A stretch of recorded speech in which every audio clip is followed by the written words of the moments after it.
Hello everyone. This is Brother Benson and I'm joined with Miguda. Miguda, habari gani?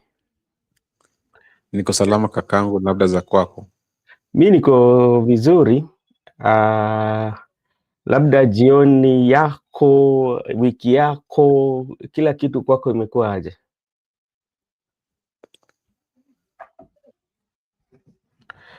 Nashukuru Mola kwa sababu jioni yangu imekuwa vyema na pia wiki yangu ni kama nimekamilisha vizuri. Juu aswa kesho yake ndio mwisho wake wa wiki, siku ya 7. Na saa leo siku ya 6 tunakaribisha Sabat, na vile vile pia kesho ndio tukamilisha. Kesho ndio siku yetu ya kukamilisha wiki. Sasa naona tu Mungu amejalia afya nzuri. Okay, hiyo ni vizuri. Unajua huwa tunatofautiana sana sana kuhesabu masiku. Tuseme kwamba Mungu alipumzika siku ya 7 na ndio siku ambao watu wanaenda kuomba kumshukuru Mungu. Lakini unapata kuna utofauti hapo, unapata kwamba kuna makubaliano. Unajua kuna wale ambao wanaamini ni kesho, kuna wale pia wanaamini ni Jumapili. Huwa ili jambo unajua inahusiana na labda tuseme ukaribu wako na Mungu, ama siku haijalishi, bora tuko karibu na Mungu. Siku inajalisha, seti siku haijalishi. Ni vile unapata kuna tafsiri tofauti tofauti.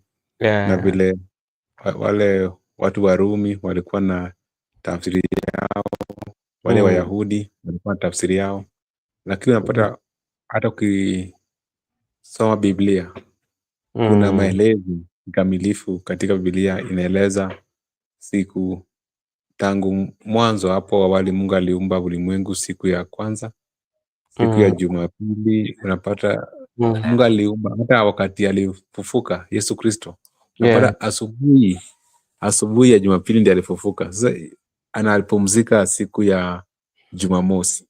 Unajua hii Jumamosi sababu ya wale warafiki zetu wa Islamu. Wao Jumamosi ni siku ya kwanza, mosi ni siku ya kwanza. Jumapili, Jumatatu, Jumanne, Jumatano, Ijumaa, Alhamisi. Hao wanapumzika siku ya Friday. Sasa walianza kuhesabu yao Jumapili. Na Jumapili mpaka walianza kuhesabu Alhamisi. Na vile vile unapata sisi pia kama Sabato, hesabu zetu zinaanza Jumapili siku ya kwanza. Mpaka hapo Friday mpaka siku ya 6, siku ya 7 tunapumzika. Vile vile unapata Wakatoliki pia wale marafiki wetu wa Rumi wanaanza kuhesabu siku yao Jumatatu mpaka kesho, alafu siku ya Jumapili ndio siku yao kupumzika. Sasa ningependa kusema tu ni muhimu kupumzika. Unapata Mungu pia yeye ndiye alituumba, lakini alisema katika zile sheria zake ya kwamba siku ya 7 ni siku ambaye aliumba na akaitenga na akapumzika. Ndiposa ikuwe ishara ya binadamu ya kwamba mkumbuke ya kwamba hizo siku zote mfanye mambo zenu, lakini siku ya Sabato ni siku ambayo mnafaa kunikumbuka na muombe. Okay, Miguda, asante sana. Wacha nichukue hii nafasi nimsalimie ndugu yetu Gypsy Corner. Asante sana. Anatusalimia, tunakuuliza uko vipi, uko shwari? Brother Benson Media, most people interpret the 7th day differently. We are all children of God. Days don't matter. We have to accommodate all religious and all that. Thank you. Sorry, it was by the way. Thank you so much for sharing. Joseph Karaoke, Seth Panyakomoto. Wewe hata Joseph, sasa wewe sasa hata unafaa unaweza kumbuka Miguda, sijui kama uliona hizo hayati mzee Kibaki alikuwa anasema wewe huyu anapa ashikwe akamatwe apigwe, ndio sasa Joseph anafaa afanyiwe hivyo. Bado tunaongea, amekuja na Seth Panyakomoto. Hebu kuja hapo tuambie huyu Seth Panyakomoto aje. Anyway, Joseph, I hope you're doing fine and hopefully Joseph ataingia hapa, tutasikiza maoni zake. Ndiye kuja hapa, yeye amekuja hapa na hakuna hata salamu. Ameanza moto. Akuja anafaa ashikwe, akamatwe, apigwe. Okay, thank you so much, my brother Joseph, and we are glad to see you on the comment section. If you find time, you can also come and join us on the discussion. Yeah, Miguda, I tend to agree also with what Godia has said.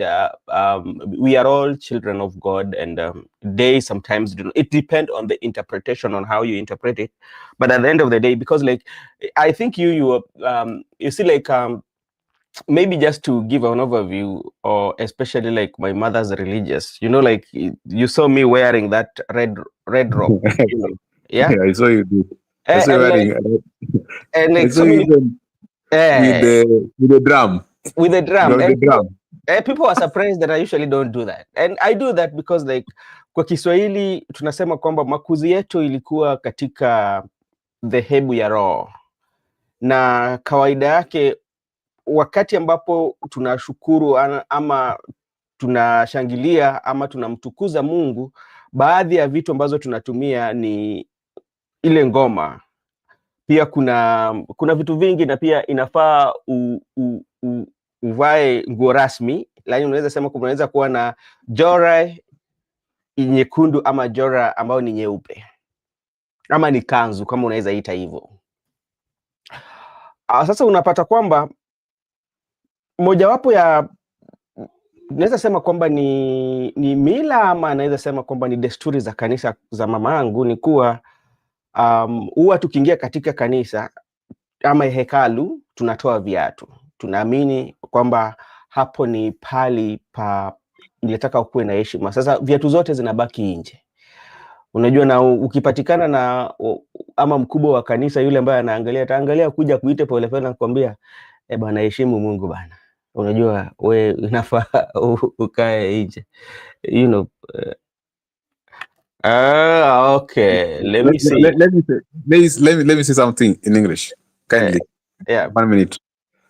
First, let me also send my greetings to our friend Gudia, and because I spoke in Swahili, I like to put it very clearly in English that the issue of religion, it depends on the interpretation, because earlier I said about tafsiri in Swahili, but now it depends on interpretation. The way you interpret your religion is the way I interpret, and also it depends on how someone was born. Like you find yourself by default in a family whereby people tend to put you in your early years to go through doctrines that are similar to your beliefs, so you end up following them to the latter. I just want to give you 3 examples. Just to conclude. First, like you have said very clearly, in your religion you believe in the Holy Spirit, the Roho, and also because I understand that when the time David was singing, David used to play drums, and when David was playing drums, he used to chase away evil spirits. So if you find that in your church, you ended up picking that if you play drums and you worship in the manner David used to worship, it shows that the glory of God is upon you. At the same time, you chase away evil. And also, if you look at the Legion Maria, the Legion Maria people also, these people do speak some sample into the Bible. When the time Jesus Christ drive away the demons from that man, and when he was asked by Christ that, what is your name? He responded by saying that we are legion, we are many. So the Legion Maria also derive it from legion, many people, many spirits. So they are legion. And lastly, and also second last, you find that the prophet of war, when he was initiating the repentance and holiness church, he also picked it the time Christ was in River Galilee, was in Lake Galilee, and he was speaking to the disciples, that is Simon, Peter, and their brothers Andrew and James. He was telling them that the time is fulfilled. Repent and claim the kingdom of God. So Oworo also took the repentance, the term Jesus said repent, so repentance and holiness. And also we, the Seventh-day Adventist Church, we took the great controversy. The great controversy is the great battle between the light and the darkness. So we were just basing our argument on the Sabbath, and so on and so forth. So it depends on where you are brought in, on your belief, on your religion. We don't say that ours is perfect or yours is perfect, but we embrace the the diversity of religion, and that's why we said, like in our country, that there is no state religion in this country, because we are diverse in culture. And lastly, the Muslims brothers also believe in Muhammad, and also they believe that Jumamosi, Jumapili, paka hiyo siku yao ya mwisho kuomba. So to that extent, we can't claim that your religion or mine is superior, but we are all subscribing to one God. They say that God for all of us, a man for himself. But in terms of religion, we are subscribed to which one suits you according to your interpretation, and how can you convince. Like me, mine persuades me very well, because like I've told you, the great controversy between the light and darkness. I understand it from the time there was spiritual conception, and even the time, the second coming of Christ, what we call the second advent. All right. All right. Thank you so much, Mr. Miguda. And next time, if we find time, before inviting Joseph, there's something that also I know about, especially naming of the week in Kiswahili, about Alhamis, Al, Juma, Jumatano, Alhamisi, Jumaine, Jumatatu, hivyo hivyo. Ukiangalia vizuri, kuna siku nilikuwa nasikiliza profesa fulani, ni profesa wa Swahili, anatoka kule Zanzibar, Tanzania huko.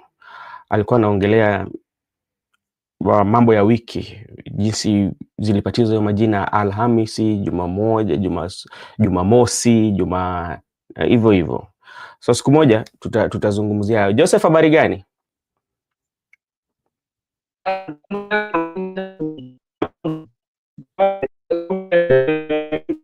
Check your audio. There's a problem with your audio, sir.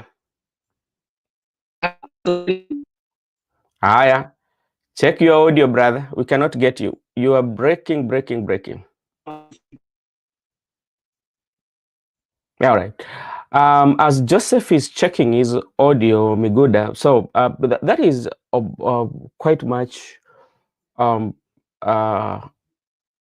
good, especially on how you elaborate. And this brings me to especially growing up with my mom, especially being that person who was in Roho, Roho, and she like there's no way that you can convince my mom and tell her now we need to go this, because like she's so much rooted in them from our childhood to our marriage life to giving birth to us. And so sometimes, like when you go home, Miguda, I think Miguda, remember when you came, my mother could not even greet you. In the morning she could only could not shake your hands. That. Did you realize that? I remember. Let me just add me 30 seconds, kindly. When I came to your place, like me, where I'm brought up, I'm used to greeting people physical. And so the first time I was received by the board management of the school, I wanted to greet him actually. Then he declined and clapped for me back. Also, I clapped back. So I see like I never got it right. So when I went to your home, I think around night, during the night, we never met with your mom. So in the morning, so when I was trying also to shake her hand, then she was like clapping. So I was like, oh, now I got. Most of the people in your area, they don't shake hands, and so I realized, okay. And even today, when I saw you with that red attire, I was like, seriously, in your so I realized that actually there are some cultural practices you do which are not in other churches. All right, thank you. So it also has a meaning to it, and maybe next time I will take you through in depth what it means.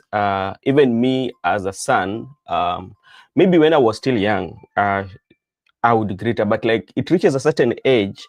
Until today, even if I go home, I cannot shake her hands. You know that, and it is something that is respected, and he is not like it's so offensive, and we are used to it. Everyone is used to it. They will come, you will just do like this in the morning. uh,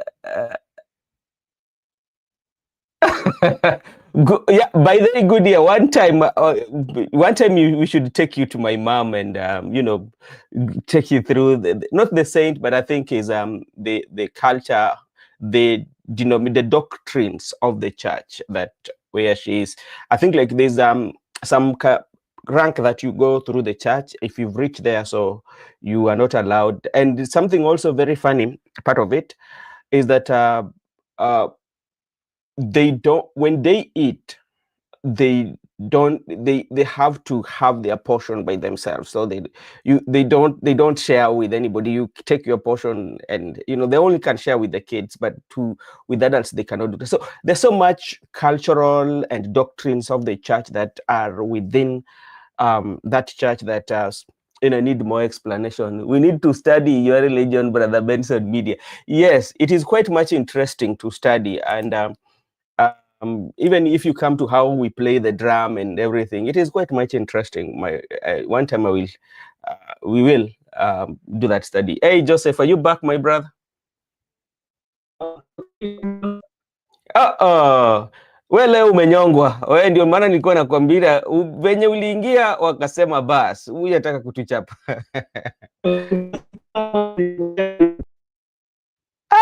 Joseph, can you please check what is happening on your side? Joseph bado. Joseph bado. No. Joseph, Leo, we can't hear you. You're breaking. Yeah.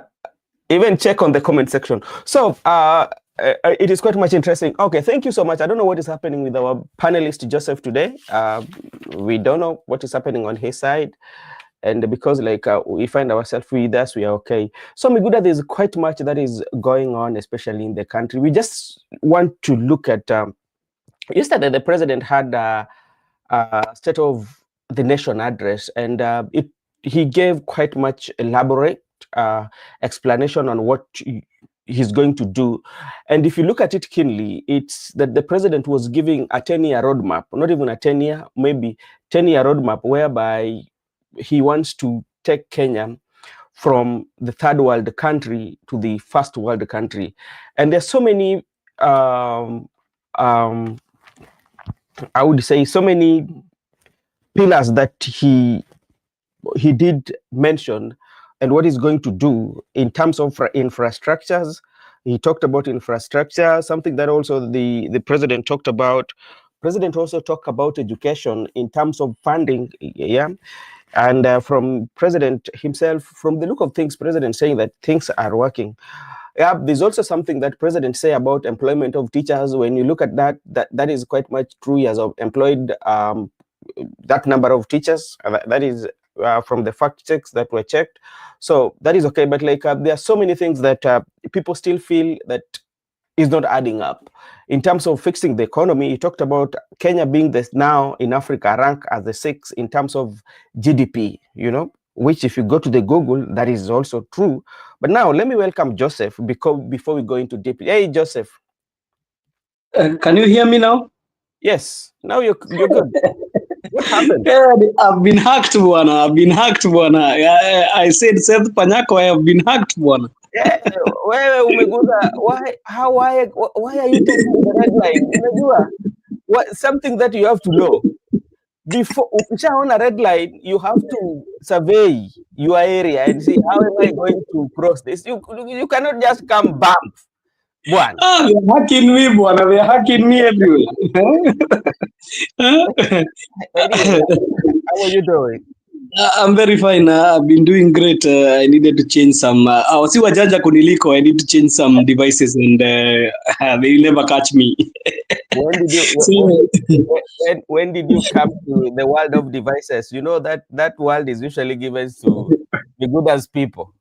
I think yesterday I blew up on their face with Collins when we debated yesterday. I think we wanted to know huyu kijana ni nani, huyu anasumbua watu huyu. We need to shika yeye kidogo. Yeah. Yeah. Okay, thank you for hosting us today. I have been watching. The reason I said Seth Panyako, I've been watching the the followings in Western region.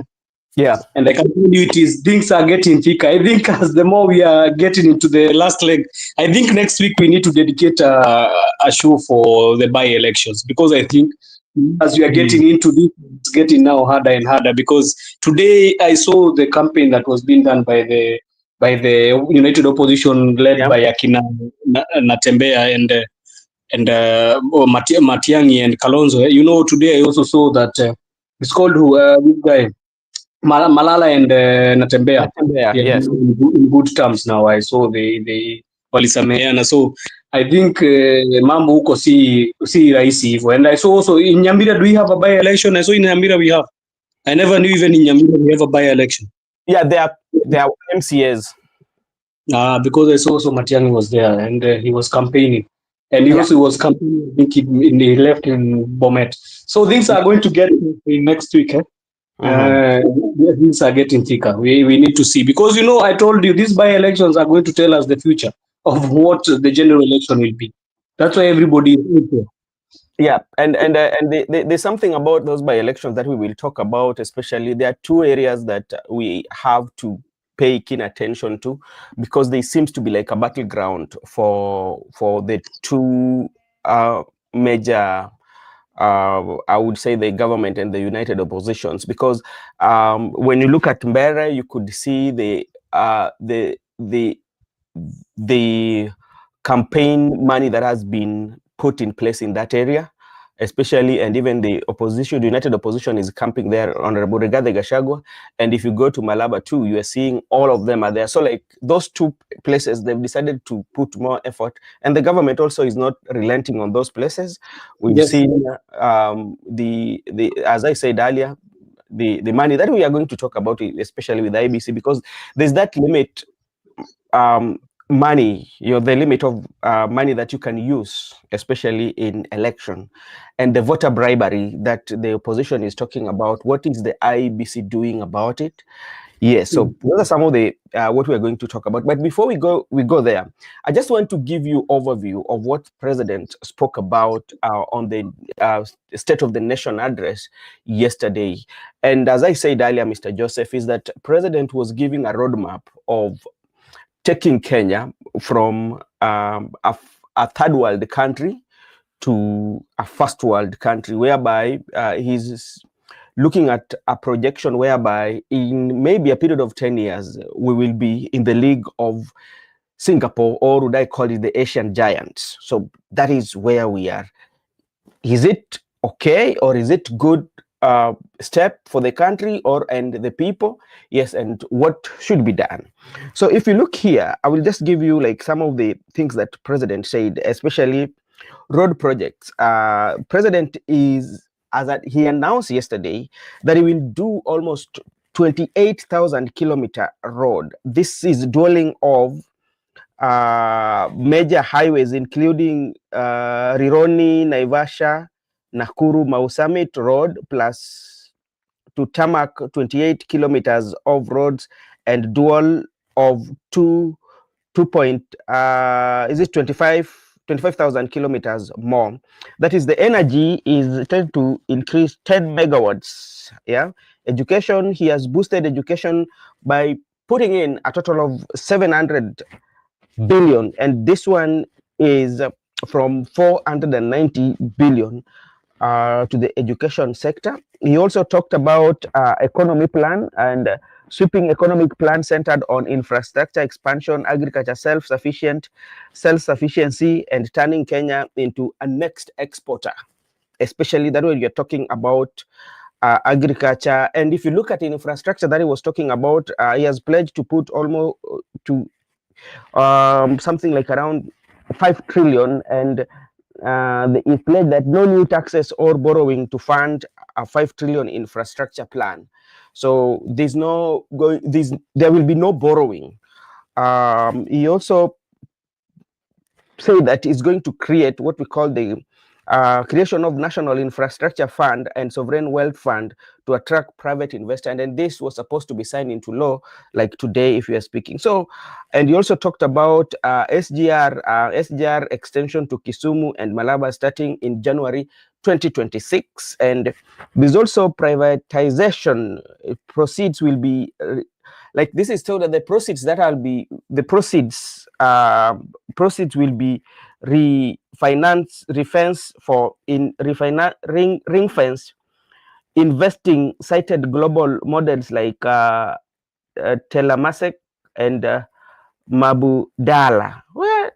And Mau Road will be through PPP. So there's quite a much that the president put in place, and this is just a way to tell you that we are in the road catching up with the Singapore. We are headed to the Singapore. So, and there are also those who felt yesterday that the president did not talk about corruption and the president did not talk about the security. But people say that all that he said here all those are in them. So start with you, Mr. Joseph. What do you think, or what are you making about the state of the nation address that was done by the president yesterday? Thank you. I think you have asked me a couple of questions there, and I'll start answering it by the first one, which is about Kenya becoming a first world country. For me, what I know, when you want to become a first world country, you start with major things. You start with industrialization. You cannot start saying that you are going to become a first world country if you are still relying on crops like tea and coffee that are the ones which are your major export commodities, and you are relying heavily on imports to your country, and you say you are going to change the country to become a first world country. We are supposed, we cannot, brother Benson, we cannot even be able to manufacture ourselves toothpicks, leave alone managing big factories which can be helping the economy of Kenya.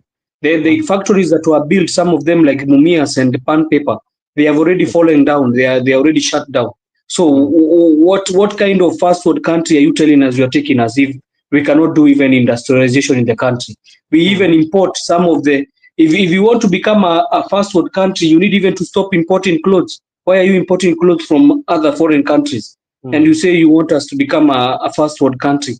Secondly, how will you want us to become a fast food country when initially corruption has become rampant in our country? Corruption. If there is something that the fast world countries have done, is fight corruption. Do you see any fast world countries? Because many of you or many of us know here the fast world countries. Who are they? Do you see them dealing with corruption issues? Singapore needed to fix this. Singapore is a good picture of what Kenya was. They fixed their corruption issues and fix the industrialization issues, and Singapore did not have any minerals or something, Brother Benson, but as Kenyans we have small minerals and something, but Singapore had nothing. But they saw, instead of our country going down the drain, we need to do what? We need to stop corruption and start working on our people. If there is a minister who was found corrupt, and what he did, because the government, the president of Singapore, the prime minister, told him, I'm not going to support you in court. What did he do? He just went and bite the bullet. He just did suicide. So we cannot talk about first world countries when we are still having problems with healthcare system. That when a person can go to the hospital, he can never get a good hair care system which can be able to facilitate his own things. You still need to pay every year. If we had a good healthcare system, it's a system where you will not be asked about any money. Everybody should be having a healthcare scheme, so that you can take us to the first world country. You cannot talk about first world country when most of our roads are impassable. Today I was looking at the traffic between from Mai Mahiu. The traffic was very heavy. That is a road which is a highway which is leading to the diverse areas in Western and Kisumu and the parts of Nakuru. It's still having issues. People are sleeping on the road, and you're still trying to tell us you want to take us to a first world country. Brother, if we are going to go to a first world country, we need to sort out all these issues, and I don't see the government of the day addressing these issues. There is no issues which have been addressed by the government of the day. So to enter on his speech, because yesterday he gave the national address. I think the national address also had an issue, because you cannot be a president, you're giving the national address, and even the people you are giving the national address is people who like to hear you more when you're talking, like the people than the whole Kenyans. Because we know the national address is supposed to be given to members of parliament and Kenyans. The members of parliament represent Kenyans in the National Assembly. Where is the state of address given? It is in the National Assembly.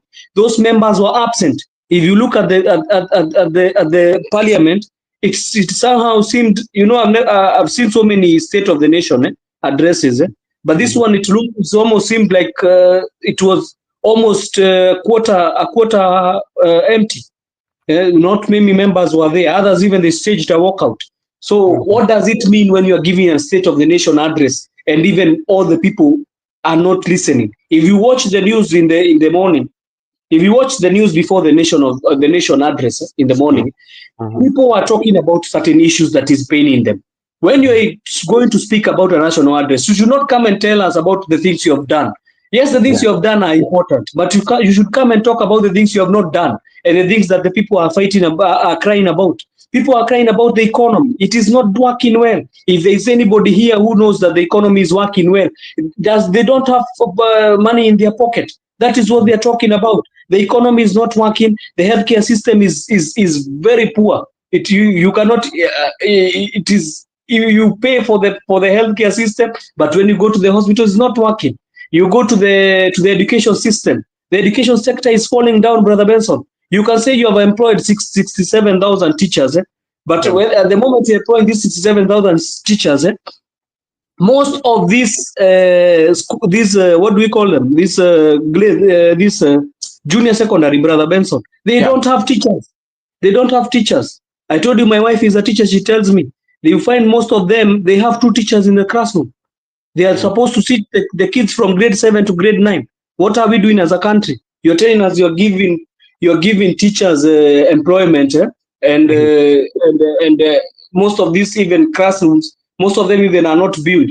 Some people are still running outside. They are still in the trees.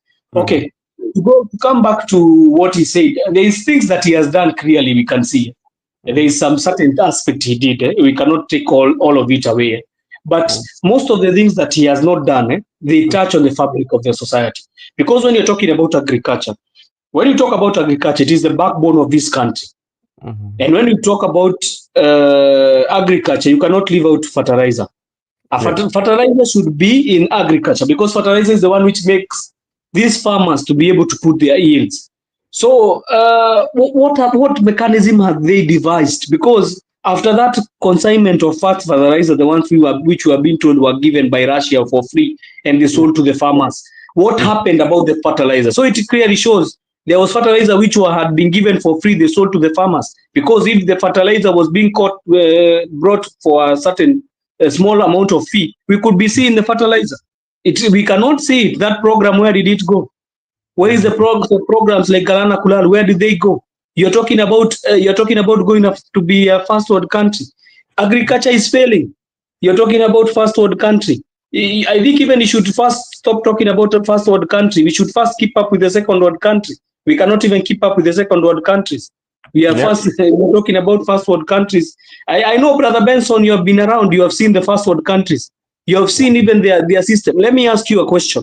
When you're in Kenya, Brother Benson, and you get sick at home in the village, can you get an ambulance to come to pick you at home when you are sick? Because if you're a first world country, you should get an ambulance which should come to your doorstep and pick you. Can you get an ambulance when you're sick in Kenya? Sometimes it's very difficult. So this all hula baloo, we are going to first world country. I don't know what it has gotten into him. You want to take us brother, even the countries that are in the first world countries, Brother Benson, most of them, like US, they gained independence in 1977. They are already 250 years. How will you compare Kenya with a country which is 250 years? We are only 60 years of independence. We are going the 70th year. So, Brother Benson, this all hulabaloo about us going to first world country, let's stop these shenanigans. We cannot go as long as we still have corruption in rampant in the government. Okay, all right. Thank you so much, Mr. Joseph. I'm just getting an information that the ODM party leader has been flown outside the country for medical checkup. That is something that I'm just receiving here on my line of breaking news. So we will confirm that as we go. Ayaga, how are you doing, Mr. Nairobian? It is a long time. You said that you're supposed to be coming in for a discussion this tomorrow morning, especially where we have the meeting the press, whereby we can discuss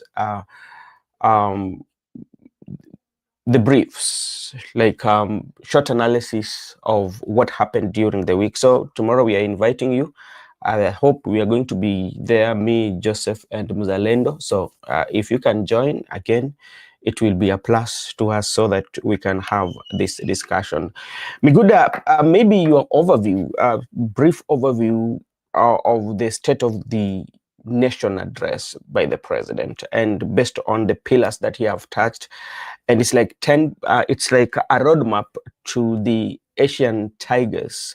That's where we are headed. Do you see that one happening?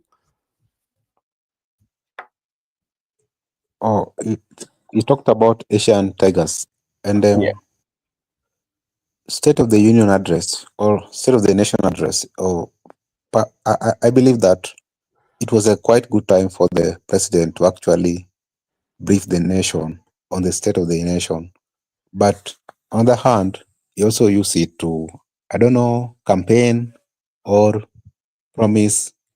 We have platforms for giving out the promises or campaigning. Yeah. But we don't expect an head of state to come to the house to actually give us the roadmap. But we need to understand the state of the security of the country.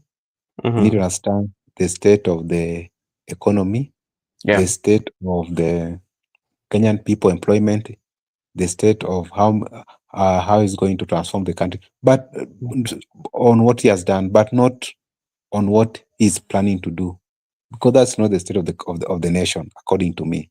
And when talked about a 5 trillion budget, and people are asking that, initially, when he was campaigning, he said that he's going to tax us for him to complete his promises, like what he did to the payslips, by taxing the payslips to continue affordable houses and even the SHA. So that one, it was very clear that he was going to get it from the taxpayers' money to do his projects. But on this one, he has not said that he's going to tax Kenyan people. Yes, he said that he's not going to tax Kenyan peoples. He's not going to borrow, but he's having a budget of 5 trillion. And we believe that he said he's going to go PPP way, whereby the issue of the Mau Summit Road, he must do it PPP. So if he's having a budget of 5 trillion, he's not going to tax Kenyans. He's not going to borrow. So if it's going to do it PPP, that is now up to him. But unlike what he did was by taxing us when he was doing his projects, but Kenyan people say we are fed up of taxing. What I want to say that if you go to the Asian tigers, like people are focusing on the Singapore, but let us look at the South Korea. If you go to South Korea, in South Korea, the South Korea people are actually, let me give you an example of the Luo people in the Kenyan context. You understand, the Luo people, they don't have money into their pockets. Unlike our good friends from the mountain Kenya, whereby they are empowered in business-wise. So if you look at the Luo people, they don't have, even if they have money, but they have small monies into their pockets. So that's the state of the Singapore, of the South Korea by that time, even the Kenyan context. What did they do? What did they do? Those people, they open companies, and also there were shareholders from the people. So the little yuan you put as a share into the company. Then if your shares grows, you open a company, and after the company has been opened, they create job opportunities to the younger people. So when you create more job opportunities to the people in the economy, people are going to get employment, people are going to have money to their pockets, and you are going to grow economically. But you cannot just have an economy whereby I'm going to build infrastructures, and also I'm going to ensure that there's universal health coverage, but you have not sought me in terms of employment. You Yeah. must sought me first that I have a job, I have an income, so I have my money in the pocket. Therefore, I can travel. The traveling, I can use the road some, but you can't give me better infrastructure and Yeah. there's no money in my pocket, there's no job. I don't wake up in the morning going to work, I don't have money in my pocket. At the same time, I cannot cater for my own share because I need to have that money in my pocket to cater for my share. Therefore, if you have a secure for me job, you are going to also tax me back to construct that road. You are going to tax me back to put better medical facilities. But there is no way you want to put better medical facilities and infrastructure, but me, you have not sought me. If you sought me, I'll give you my pay slip so that you can tax me to give me better medical facilities, to give me better infrastructure, to give me a new funding model for my kids and the future generation. So even though we want these first world countries, is something that it is I can say juicy, but you also understand that, and they have been on Singapore. South Korea, if you look at what they did, they construct many companies through their shares and also ensure that the younger generation were having jobs, and that to that extent, today they are the Asian tigers. So I think we don't need just to have a roadmap or a proper plan for the country without having done proper research on how our good friends from the Asians did it. All right, thank you so much, Mr. Miguda, for that. And you know, even though that having that vision is, if that vision, it's a good, and everybody admires to be where they are. But sometimes I usually say this: let us go and check their blueprint. How did they reach where they are? There are some measures that they took. One of them being integrity, especially when it comes to leadership. And if you look at our setup, especially when we are doing, or even we are contracting any of the projects that we are doing, you find that some of the proceeds, the contractual proceeds, usually go to some of these politicians, you know. So it requires integrity of the highest order, both from the leadership themselves and even for the people, the countrymen themselves. The idea of sycophancy usually cannot allow, especially for us to go the Singapore way, because these are the questions that we are raising. Especially, it's a very good idea. How can we go on a Singapore roadmap, and that is the roadmap, and we are still doing empowerment, whereby very selective of leaders are going to do empowerment, and look at the choppers that they are going with. When you look at the money that is poured in expenses vis-a-vis the money that is given, it doesn't make reality. So when we want to go there, such like issues, you know, those are some of the things that should be addressed.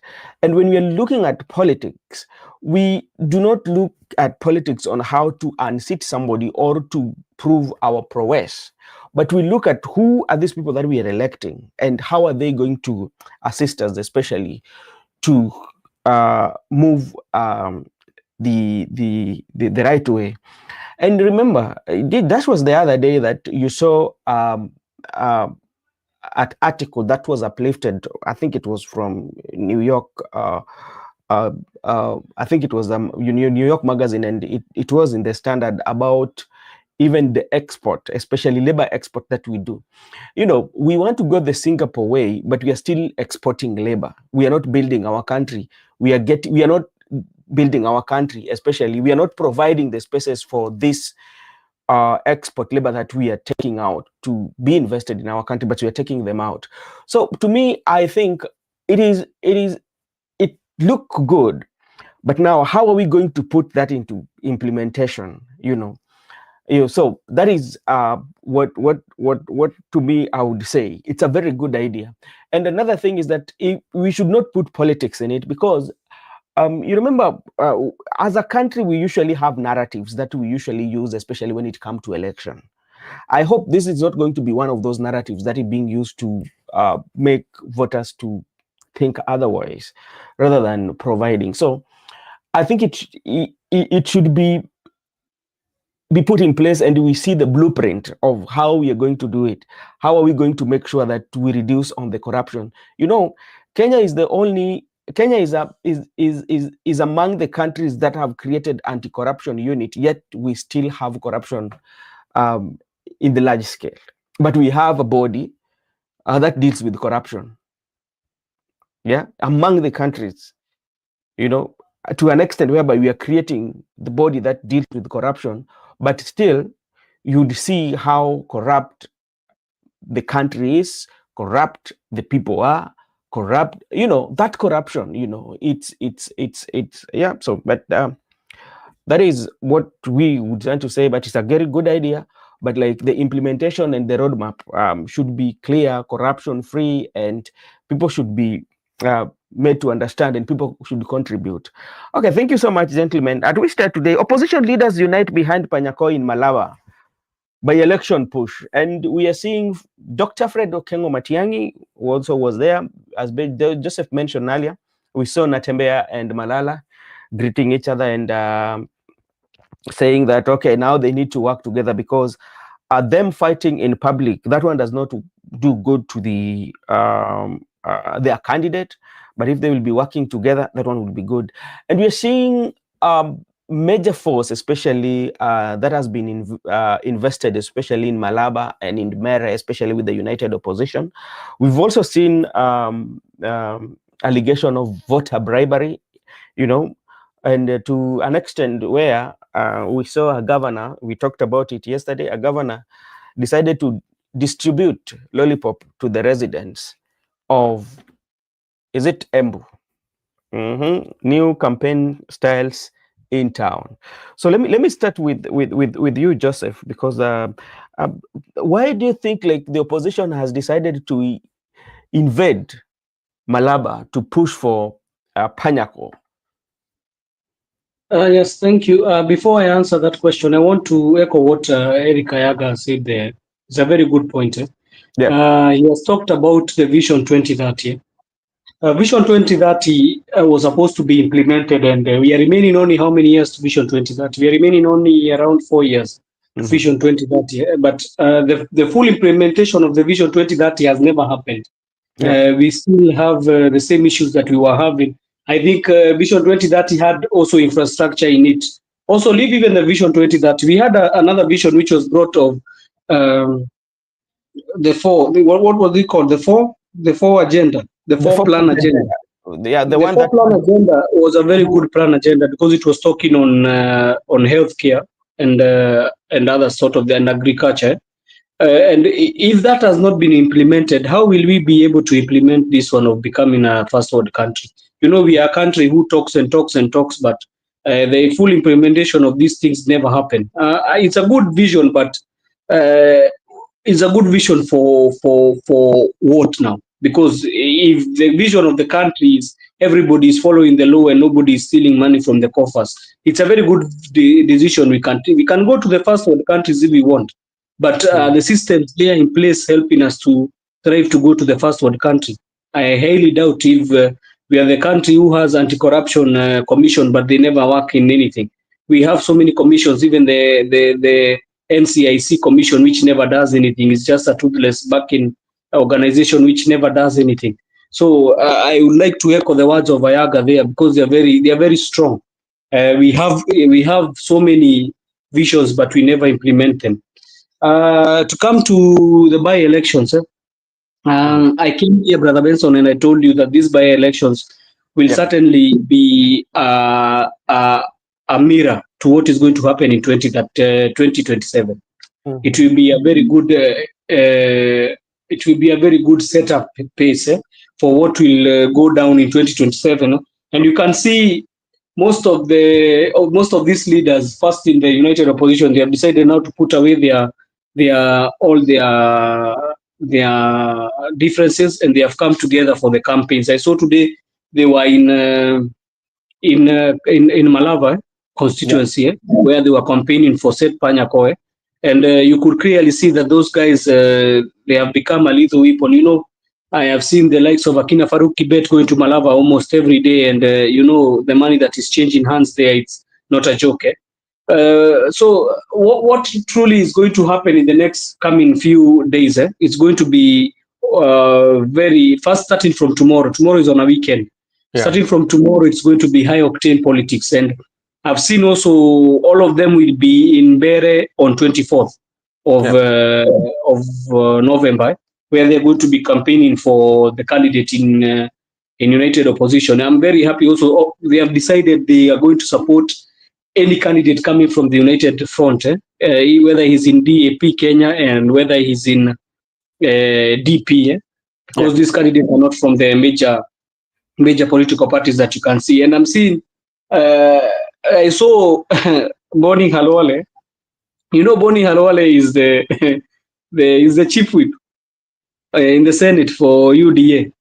I think after these by-elections, what is going to happen is going to be very catastrophic, because some people are going to be axed out. Most of the people you see there, I'm telling you, there's going to be a reshuffle in almost January, December going to January. There's going to be a reshuffle of the cabinet. And I told you, I always see things and they always happen, Brother Benson.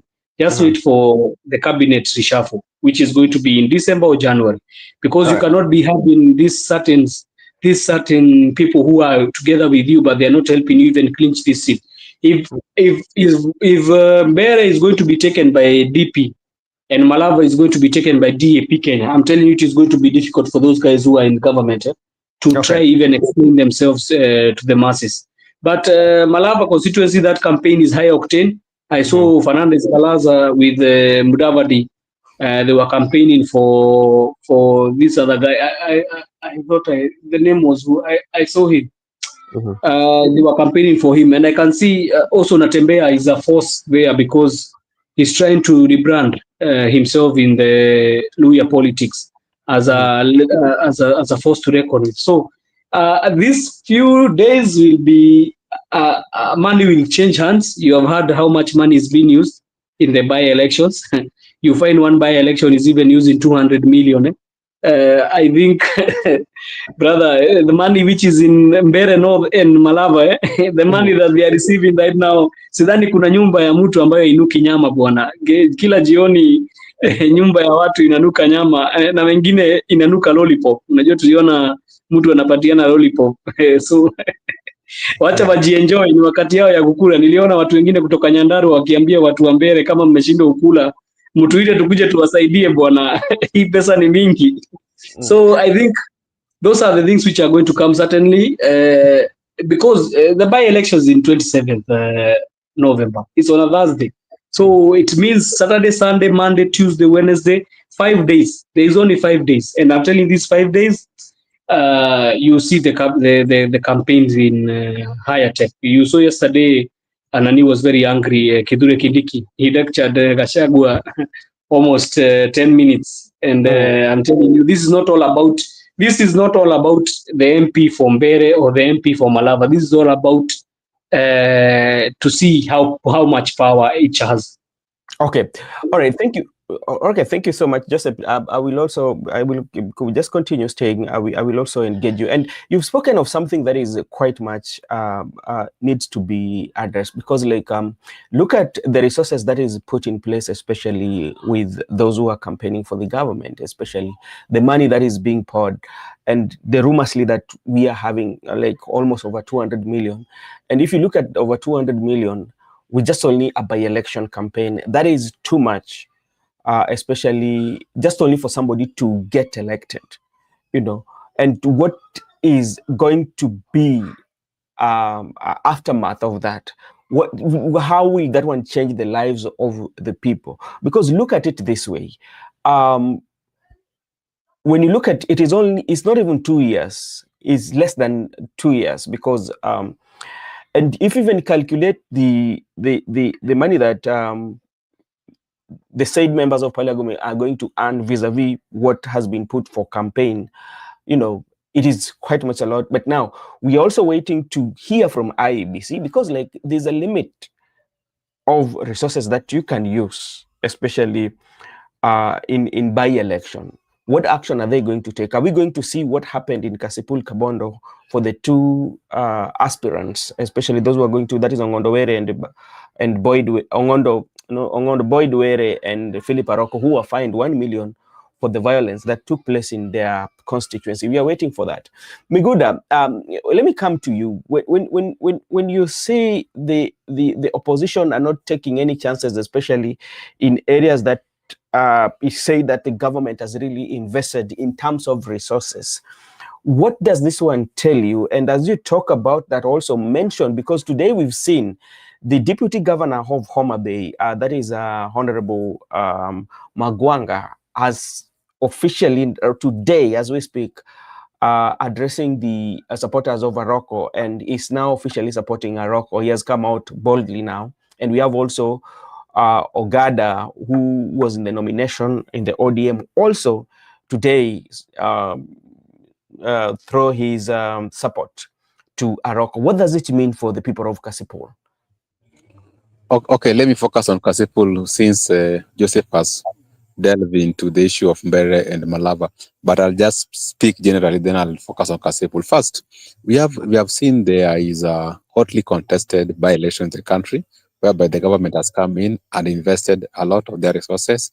They have spent more than what is required by the IBC and our regulation for someone to campaign within a certain area. In a mere constituency, you cannot spend 200 million, really, because even if you calculate the salary of MP, in the entire 5 years, you're going to have 60 millions. So you are spending more than what we have in the 5 years in the office, because if you are being paid 1 million per year, and if you work for the 5 years, it's going to be 60 million. Why do you spend 200 million now? I don't think that is how someone, because for what purposes?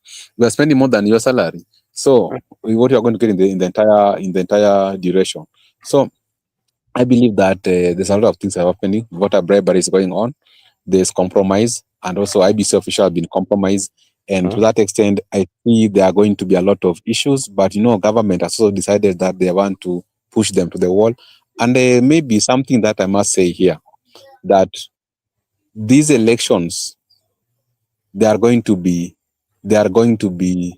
worse, because we are going to witness a lot of things happening on election days, including rigging. So we must be ready for anything as the people of Kenya, because Kindiki and the guys and the Ruto are playing hard, and they have also given instructions to the officials that they must make sure that their candidates win in those areas.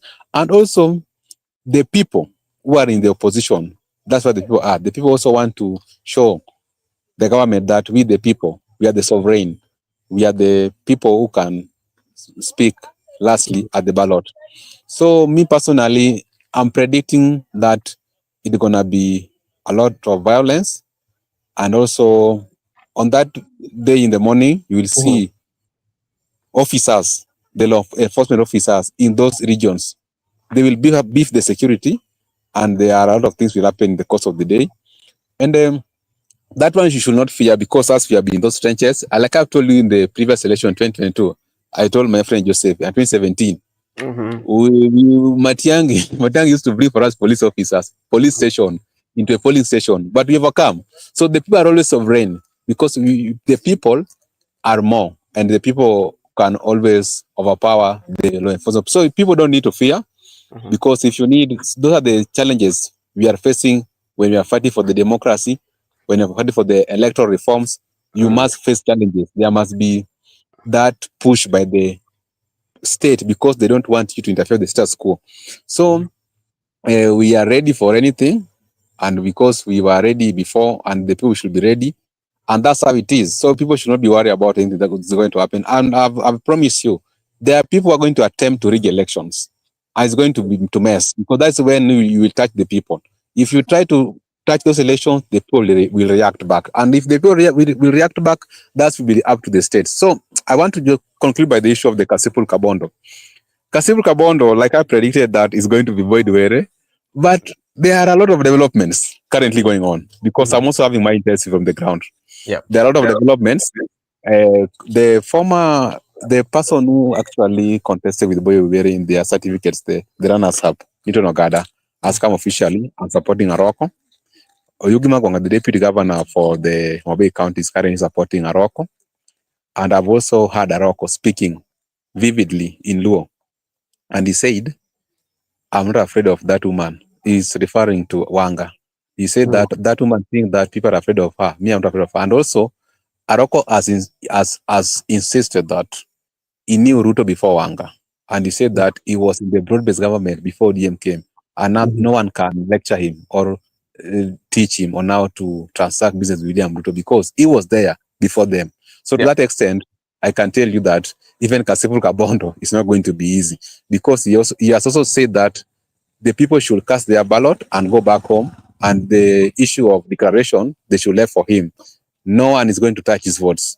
So you understand, the people have been charged, the state is also charged, and I can confirm to you that it's going to be messy in those regions. And even look at Mbere. You know who Rigathi Gachagua is. Rigathi Gachagua is a good mobilizer, and Rigathi Gachagua knows how to coordinate people locally, and that's why he was chosen by Ruto because that's why he ensured that Raila has there was no agent in central Kenya. So Gachagua knows how to play these things. So when Gachagua is in the ground playing these issues with William Ruto, they understand their level. Lastly, the by-elections are going to be concluded on the campaigns on Monday, 24th. Yeah. So when they're going to be concluded on 24th Monday, so on Tuesday, Wednesday, people will be free. But I think on Thursday there will be election on Thursday. Yeah.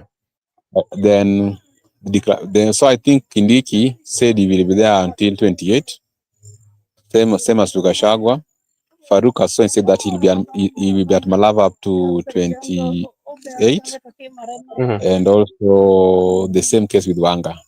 But I can promise you it's going to be messy because from the intel we are receiving right now, there are people actually who are non-constituents who are going to participate in those elections. There are people who are not in those by elections, but they are being transported to those localities to ensure that they safeguard different candidates. So I can report to you that even though we are predicting what we are predicting, but we must bear in our mind that it's not going to be easy from the both sides. All right. Thank you so much, Mr. Miguda. And as you said, that it's not going to be easy, and each and every factions are trying their level best to make sure that they win. But at the end of the day, you look at the happenings, especially with both the leaders, and you see that are they offering the solutions that people need, or it is all about the power and who is who in those particular areas. Talking about the Kasipul Kabondo, it is getting too much interesting the way you say, because like the UDA officials also have thrown their weights behind Philip Aroko, and also mentioned about he knew the president. He knew that guy even before the ODM came in. But when you look at also the Kasipul Kabondo, there's so much that is in stake. One, there's an infight between the deputy governor and the governor. That is something is outstanding. And this is also going to shape the future politics of Homa Bay, because if the governor and the deputy governor, who tend to come from the same political party, are not speaking in unison, what does one tell you? That one tells you that going forward, even their work relation in the office to deliver for people for Homa Bay will not work, because I don't see, especially Governor Wanga and Magwangwa meeting one-to-one to discuss about the issues that are affecting Homa Bay. And that is also something that we've seen with the CIA. Remember when Oduol disagreed with Orengo on the principality or the management issue? Until today, people are still questioning, where is Oduol? Yeah, is earning money as a deputy governor. I don't know whether yes, but is he working for the people of CIA? Those are questions. Then that is also what is happening in Homa Bay. That is one. Then secondly, there's also that element of Aroko and Wanga. There was a time in some clips back then, in ODM, I don't know, it was a rally when Aroko was given an opportunity to speak. And if you look at that video, you could see on how Governor Wanga was staring at Aroko. I don't know, Miguda, whether you've met that video going around the social media. And it tells you Aroko and Wanga, they have bigger political differences, as I don't know how that gap is. Their political vision and the political thoughts do not merge at any point. So it's also a war that Aroko also wants to prove to Wanga that I'm still somebody. So it is going to be so much intense, and not forgetting the terrain, especially, or if not the terrain, how the politics of Kasipul Kabondo has been. This is a constituency that has always been associated with violence. And this is coming at a time where there's also stiff competition. Remember, even the Ogada, who is now supporting Aroko right now, what happened to him, including his hospital and his vehicles during the nomination, you know. So it tells you, you can predict, especially in Kasipul Kabondo, what is going to happen. Even with the security that is going to be beefed, Migoda, at some point, mtu lazima, watu watalimana. Hiyo ndio kitu ambacho mimi na. That's what I wanted to say, but no, I don't want to speculate right now. But the reality is that in the ground, the ground is charged. What I told you, the ground is charged. Everybody's charged. And let me tell you one thing. The people of Kasipul have said that they cannot be ruled by a boy. And they have big elders in the army. That's why you saw people like Ogada, people like the deputy governor, those stakeholders who are highly regarded into their society have come up to back up Aroko. And when we talk about UDA, you know the UDA in Omabay County. The UDA in Omabay County is Raymond Omolo. The UDA in Omabay County. That's why I think that these things is not going to be easy. We know where the game will end, but what Alimana? That's the reality. Either way, people. And before I bring in Joseph, and I want to give you this history. Remember, when the information that Ongondo Were came out that he died, the first speech that was made by Gladys Wanga, I remember it very well. It was so much that, and he said that this is not a UDA zone. We will not allow, until she retracted her statement later. Remember, even by then, P.S. Omolo did not attend the burial. Magwanga, who contributed around 20,000, that money was reversed to him. So it tells you what is taking place in Kasipul Kabondo. It's a show of might, and whoever is going to win, then it's going to be a very, very tight. And that one, and I think the security apparatus now are aware of what is taking place. They should be, actually, that is the place that they should put in more security officers to make sure the people of Kasipul Kabondo are okay. Thank you, Mr. Joseph. Brother Benson. Joseph, give me 1 minute before you come in, kindly. Okay, member of ODM, my senior. Brother Benson, you know what also people must know. Like I know my people. My people are saying that the only person who they respected and they feared was Raila Amolo Odinga. And even when people are going to the ODM celebration in Mombasa, people were just going, but they were saying after the celebration, no one will guide. You know, that community, there are people who they don't know how to pretend. If they love you, they love you. If they hate, they hate. So no one will just come to control that because I'm the party chair. I want to control. No. So to that extent, everybody will have a say. Until that time, a leader will emerge who will unite the community. But for now, no one is going to tell somebody anything to do. That's what Babu was saying. Hata yeye anataka yuko kiti ya party deputy, the kiti ya party. That remember, if Raila could be alive, he could not dare to utter such words. So I was trying to say that in the absence of Raila, expect anything. Yeah. All right. We will be watching keenly on what is happening in Kasipul Kabondo. Let me see what Sally Sally say hi Sally. I hope you're doing fine. At Sally. Aroko it is. Okay, thank you so much. Let's wait for 27th. We'll see who is going to represent the people of Kasipul Kabondo in the parliament. Hey, Mr. Joseph. Yes, thank you. I needed to give my senior. He's not my senior, but my senior counsel. He's a senior counsel. Need to Yeah. give him the time to speak. He's my landed friend. Yeah. So what I was trying to say is, I heard you talking about police, Brother Benson. The police are going to be harassing the opposition candidates. You clearly know what happens in Kenya. Today there was an incident that happened in Muranga. I don't know if you watched it, where a radio presenter from Kameme FM, I know you know Kameme FM, Yeah, I know. was going for Baby Wax. Baby Top. Baby Top, So she had gone to open up. I think they were opening up or launching some, I think a certain petrol station or something. There's a certain guy who threw a tear gas to. They are saying his police officer who was ununiformed. He threw a tear gas in the petrol station. So how do you imagine a police officer throwing a tear gas in a petrol station? And those things, they always, it's a story which is there. You can check it. It was a very big issue, and they have noted that guy. So I think they have told the DCI to take action. So let me just even ask you on a normal. You know what the petrol station, how inflammable?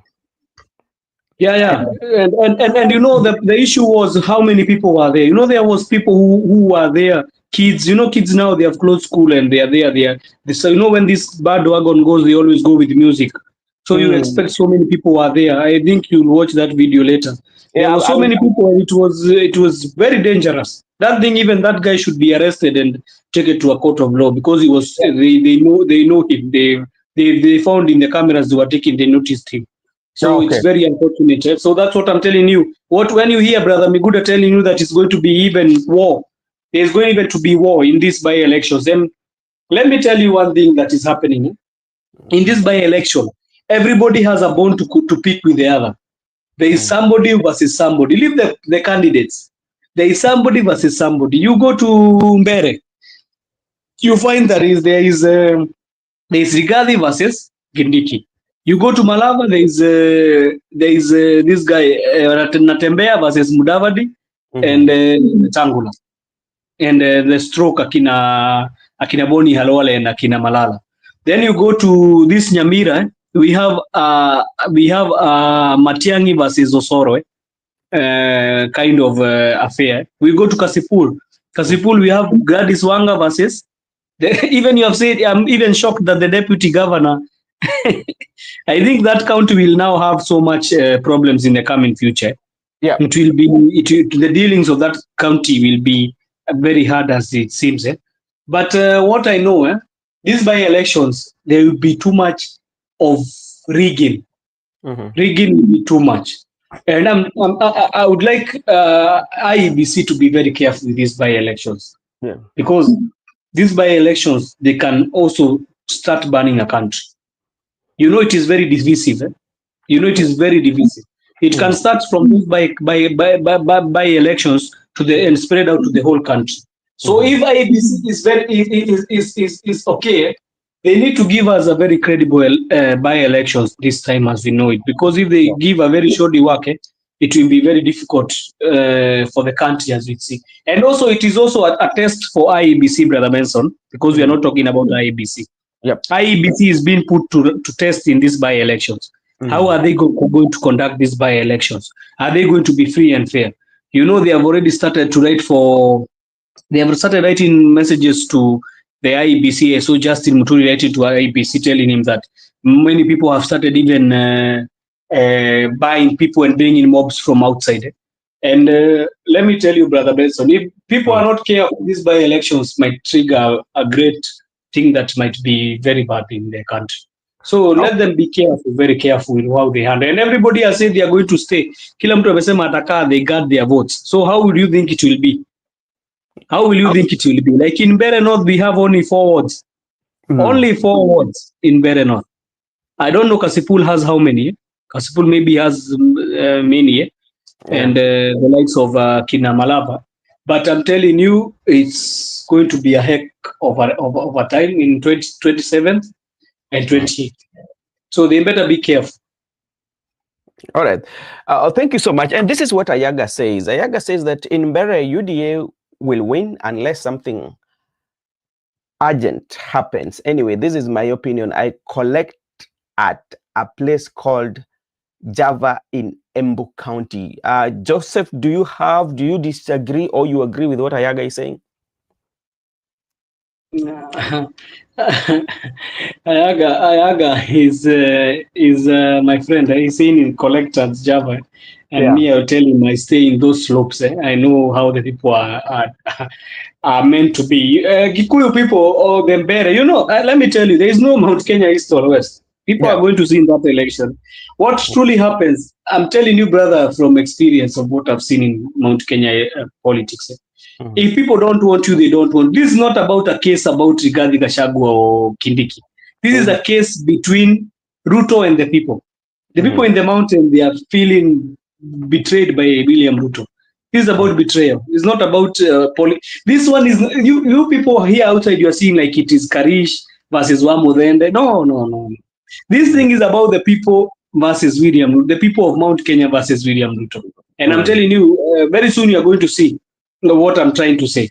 That's why you see they are bringing. Why are we not in these by-elections? Why are we not hearing people saying Wamudende, what is bringing, or what Karish is bringing? We are hearing about Cesare Barire did this, Kidiki did not do this, Gachagua did not do this. Why are we not hearing about those? Ruto did this, Ruto said that. It's not about the candidates anymore. That's why I'm telling you. I know the people from that area, how they function. And I'm telling you, Wamudende has a very hard time in Mbere. Even himself, he knows, even he knows. If you look at his facial expression, he knows this battle is not easy for him. It's not easy. Yeah, and Newton Karish, Newton Karish has he been an MCA? He was an elected person from Mbere, but Wamudende has not. So for the first time, he campaigned, but he has not been elected by people in that certain area. And people there, you know what is making Wamudende candidates even more harder? These guys, they have portrayed him as an outsider who is coming from outside. He was staying in Kilifi. He's coming from outside. He does not know the plight of Mbere people.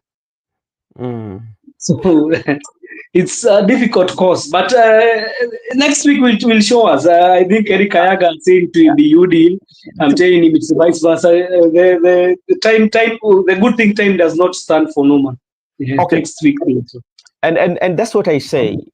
We know what the clear winner will be given to us on 27, and that one also will help us to look at in the by-election. There's something also that have happened, especially in Kisii. I think it was in Borabu constituency, if I'm not wrong, where the Kenya Moja, that includes Sifuna, Anthony Kibagendi, and the Young Turks, including Gathoni wa Mushomba, they went in that constituency. And this is the first time that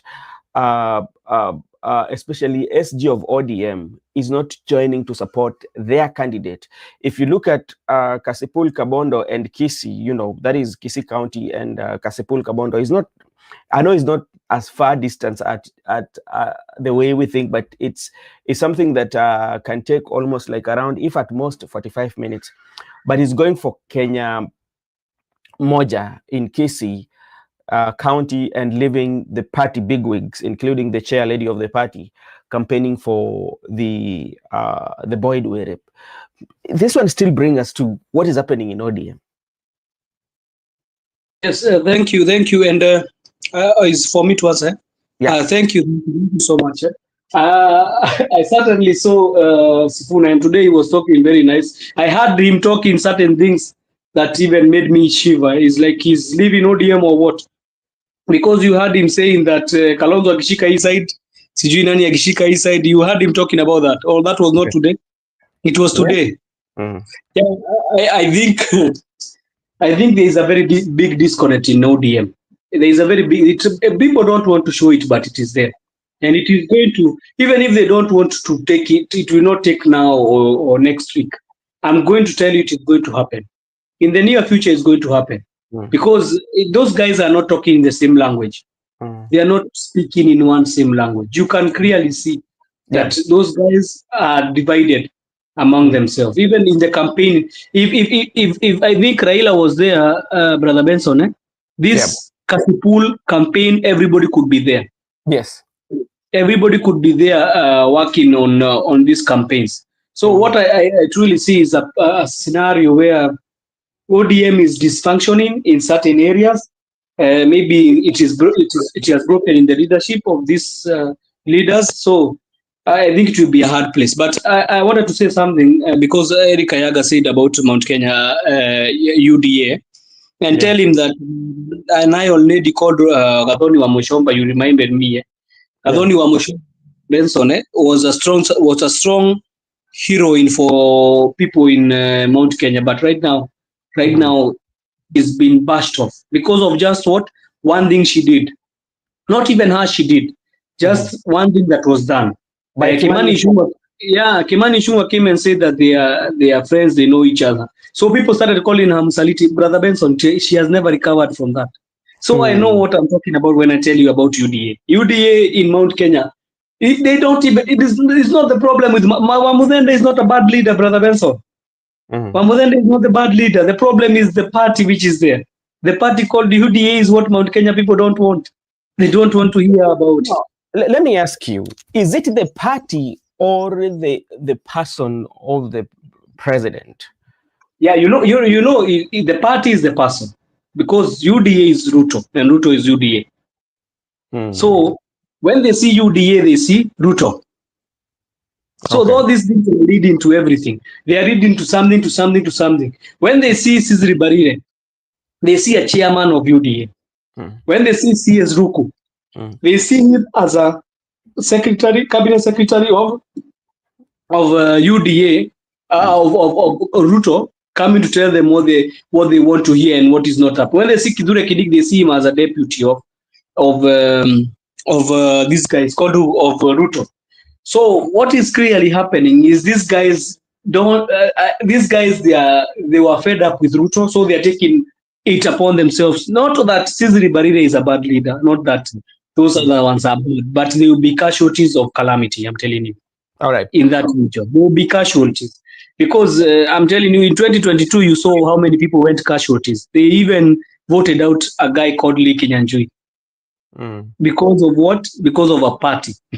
And that guy had performed in Nakuru, but things happen. So I'm telling you clearly, I think me and my brother Eric Ayaga here will be watching them as they come through. That's they will be in the show on Friday also. So we'll be watching the things as they come through. But I'm telling you, I know how they think. And they talk as one. All right, Miguda, what do you think about Kenya Moja? Because at this particular moment in time, we feel, or I think, it could be the effort of the Secretary Generals to make sure that his member of his political party get elected, because that one will boost their numbers in parliament. But he's not campaigning, especially for him, but is just nearby or adjacent county,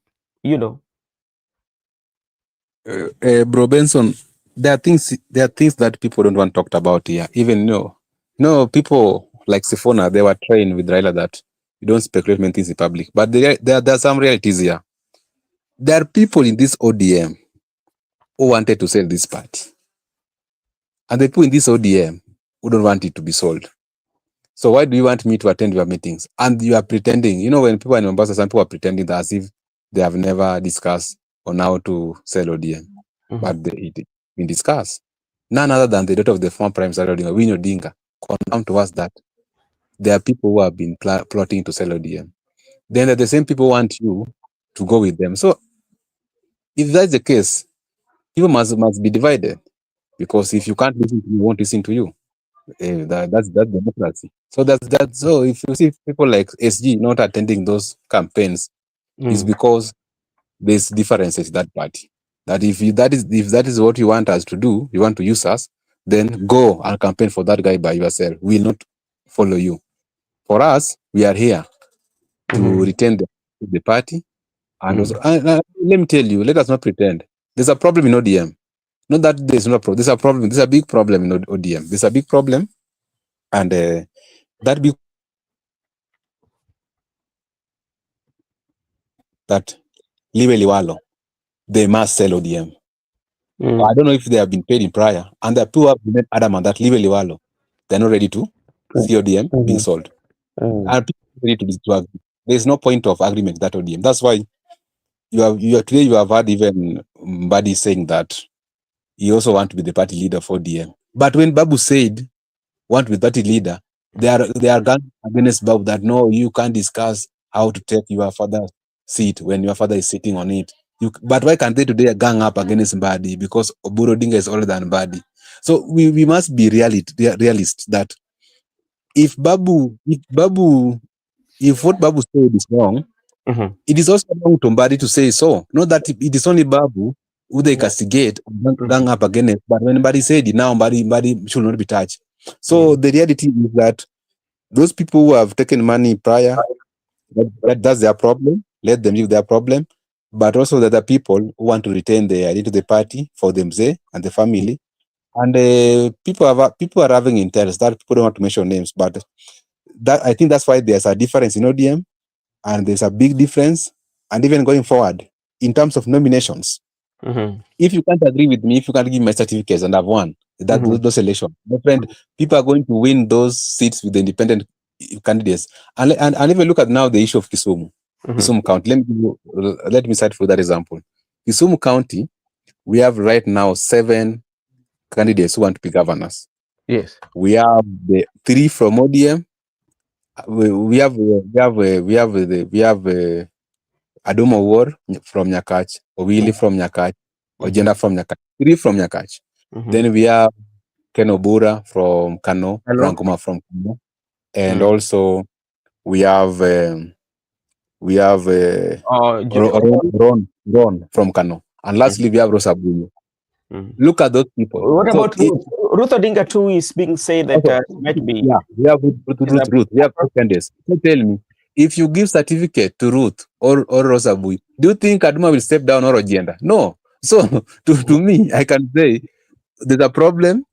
There's a big problem because there are people who want to retain the status quo. They want to retain the current leaders. Even the people who are not delivering to the people. There are some MPs who don't work. There are some governments who don't work. They want them to be given certificates. And the people say, okay, have your certificates, we have the people. If you can't get it through ODM, you can get the people. So I'm telling you that don't worry. The absence of the SG is one of the significant that there's a problem in that part. All right. Thank you so much. And as we speak, I mentioned to you earlier that the party leader currently has been flown outside the country to seek for medical attention. So we wish him quick recovery so that he can come back home. And gentlemen, I know we are supposed to close now. And I know, Mr. Joseph, I believe that in the morning, we will be here with you tomorrow in the morning when we will be discussing the recap of the week, which was a lot of what happened during the week, including the petition by live members of ODM and the divisions that we are seeing in ODM. Maybe before we wind up, Miguda, I've missed the absence and the activeness of Otiende Amolo from the party, even at the cost. Somebody's telling me that among the officials of the party, he's the only person who did not swear when they were being given when they were given the party positions. He was a low key, and he has been a low key ever since the issue of broad-based government came. Since the creation of broad-based government, what could be happening?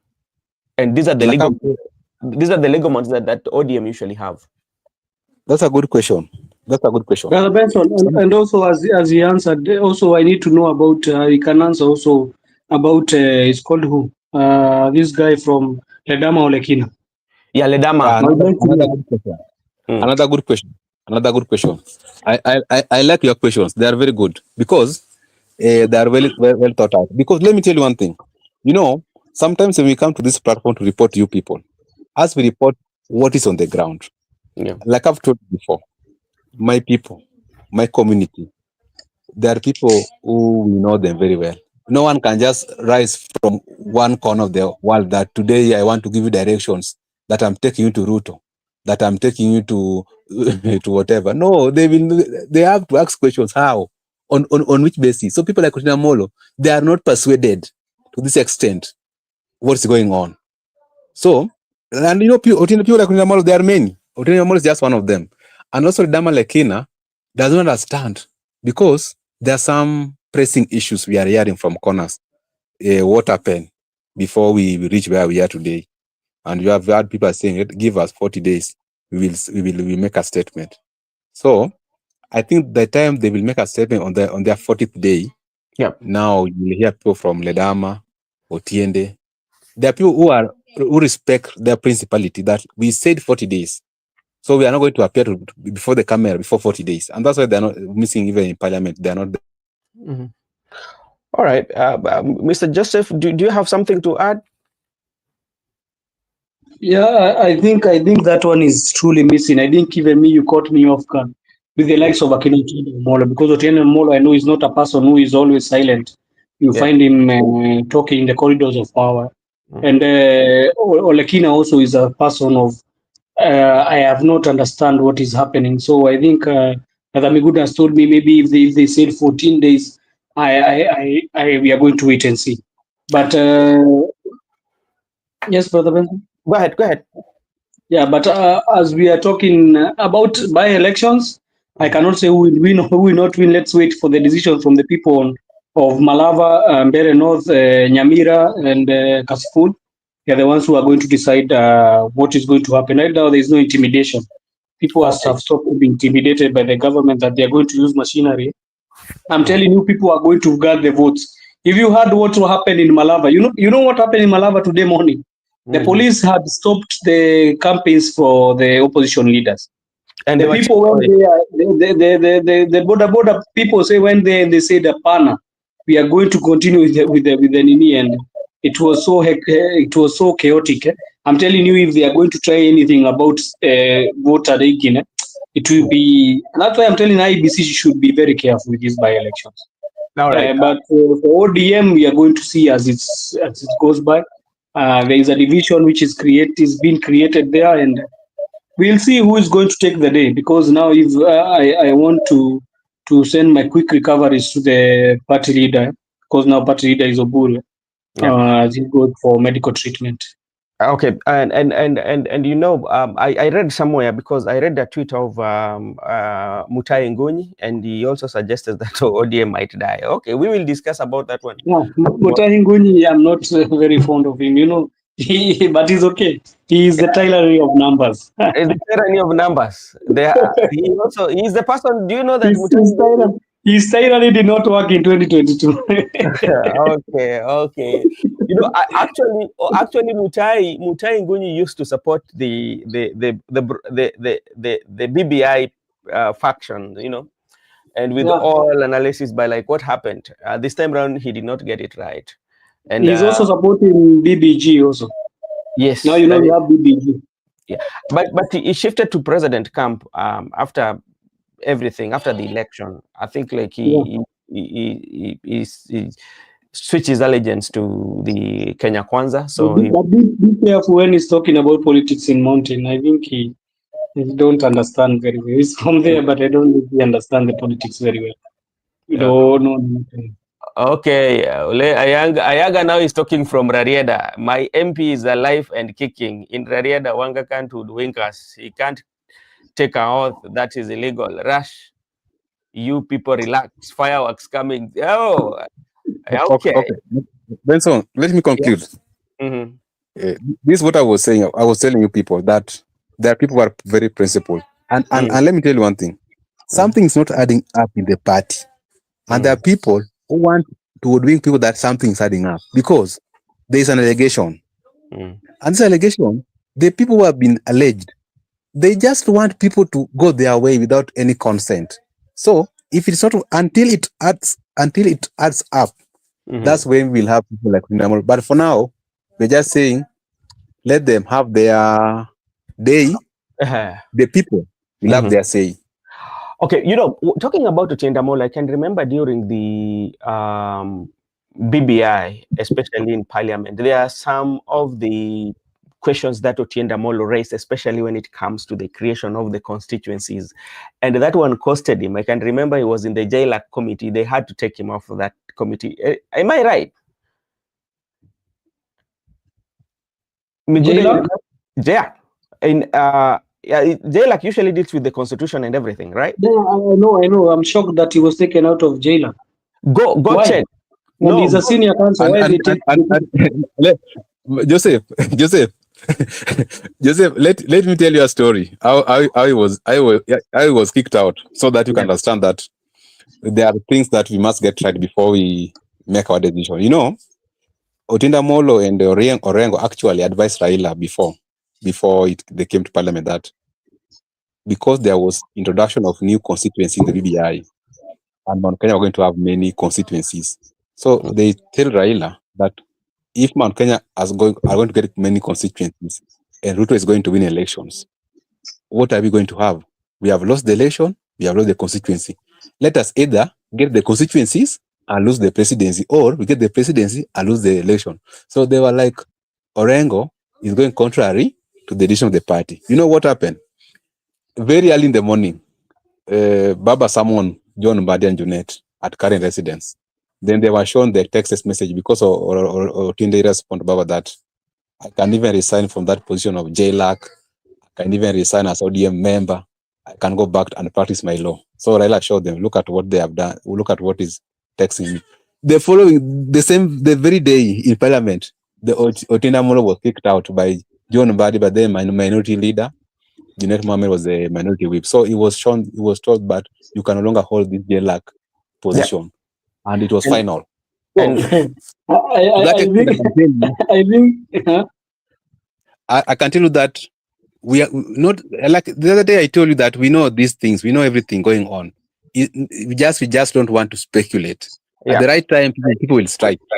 Yeah. So and if you see, Otienda Molo is usually very sober, especially it is making his submission. Even when he's having in any podcast, especially he makes sober discussion, and those one making sense. And actually, the issue of the constituencies that were going to be in the BBI, he protested that, and that one. Actually, among other things that made even BBI to flop was that one, because the only person that is allowed to review the boundaries is not with the members of parliament. It's with the IEBC. They're the people who reviews the boundaries, you know, and legislatures cannot review the boundary and say that now we want to create. And the creation of boundaries should be supported. And how do you support it? It's supported by based on the population. Yeah. But Brother Benson, you know what happens? There is two ways you can go through a referendum. And the two ways are you can go through a people's referendum, and you can also go as a parliamentary system. And in the parliamentary system also is they pick people's opinion from different, that is called public participation. So I think they can do it. The problem is that there was no goodwill of the members of parliament to do that, because if they could have passed a referendum in parliament citing that they are going to want these constituencies to be added, it could have been added by the IEBC, because I clearly know that there is two ways to go at it in the referendum. Yeah, but I see Henry Juma saying Ayaga is from Bondo. Henry Juma barigani Ayaga, kwani unamjua? Okay, my good people, Joseph and Miguda, thank you so much for taking your time to be here with us. Ayaga, also, thank you so much for engaging us. Henry Juma, thank you so much, and welcome to our podcast where we discuss the issues to do with governance and the politics of the day and those news that are trending on the political landscape. And good year, and everyone who is watching. If you're new in Brother Benson Media, you can join us by subscription, so that when we go live, YouTube will notify you. At Henry from Isiolo to Rareda is less than 24 hours, and tomorrow early morning I will join the show while at a capital city in Nairobi. That is How do we know? So can I add something small? Only something small. Oh yeah, okay, go I ahead. want to congratulate. Brother Miguda is here, but I did not hear him congratulate senior counsel Linus Kaikai. Yeah. Oh, So he became a senior counsel. oh, Linus Kaikai is now that guy. Whew. I don't know if Okay. Miguda is there. He can say something about senior counsels. Why your brother, veteran journalist Linus Kaikai, as is admitted in the bar. So he's coming with a lot of experience from journalism, law, and all that. So we will be listening to Linus Kaikai. That's good for him, It has been a long journey for him. He started a long time ago, before, even in 2018, 2017, he had actually completed his undergrad, but he has taken him another, I think, 5 years or 6 years, 7 years. Now he's an advocate of the High Court of Kenya. Yeah. Congrats to him. Yeah. Linus Kaikai is one of the journalists that people that you'd want to listen to, especially when they are having an interview, and he's well versed with the political history of this country, especially during the death, during that mourning period of Raila Amolo Odinga. He said so many things that he had so much history in him, especially also. Congrats to Linus Kaikai for being admitted in the bar. All right, our brothers. Joseph, I see you tomorrow morning, and everyone who was in the comment section, may God bless you. And I see you tomorrow morning from 8 a.m. in the morning Kenyan time. We will be discussing about the politics of the day. Thank you so much, and may God bless you all.